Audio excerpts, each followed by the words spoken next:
Alright, Julio, thanks for sending me this video of you snatching here. So for those of you who don't know this guy, he's pretty strong.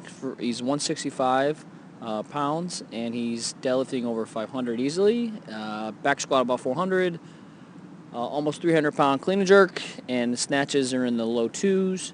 So we're really working on technique here with him, and he's very hip dominant, which you'll see. So we're going to, by the end of this, kind of break this down a little better for him and give him about 2 exercises that he can work on to start to develop a little better technique as he finishes his pulls. So I'm actually going to fast forward to the part where I want to really look at. It's going to be right here.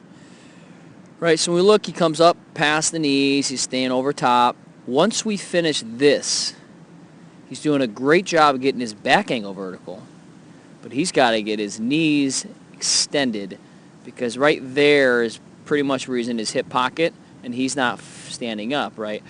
So when we look at this, we should really have pretty much a vertical shin and femur, right? And that way we can get that bar to go vertically versus horizontal displacement up and out. And you'll see when we finish is that he's actually jumping backwards.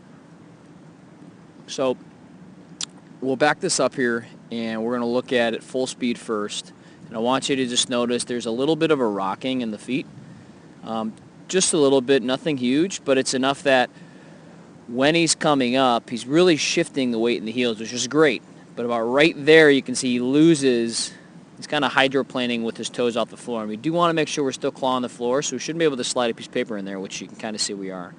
And then obviously he's getting his midfoot, which is great. So maybe just staying in the midfoot a little more. That might help you really drive the knees and extend them and push through the floor versus kind of thinking hip extension. Because you can see that you start to jump backwards. Great frickin' pull because you threw 185 around like nothing. So how do we fix this? Some quick little things you can do, really working on some muscle snatches and really focusing on really extending and getting triple extension through the ankle, knee, and hip.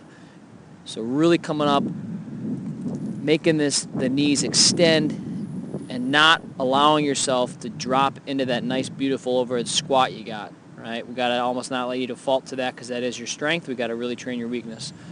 So that's one of them. Perfect thing here. Do some singles, some doubles, some triples, lighter, 30 to 50% of your rep max. The second one that I really want to work on, and it's been really helpful, is doing snatch pulls from a deficit maybe, but really focusing on coming up and finishing through the floor and getting that vertical pull where you're getting the ankles and the quads engaged and coming up through instead of kind of sitting back on the heels. What I really like to do is using like 105%.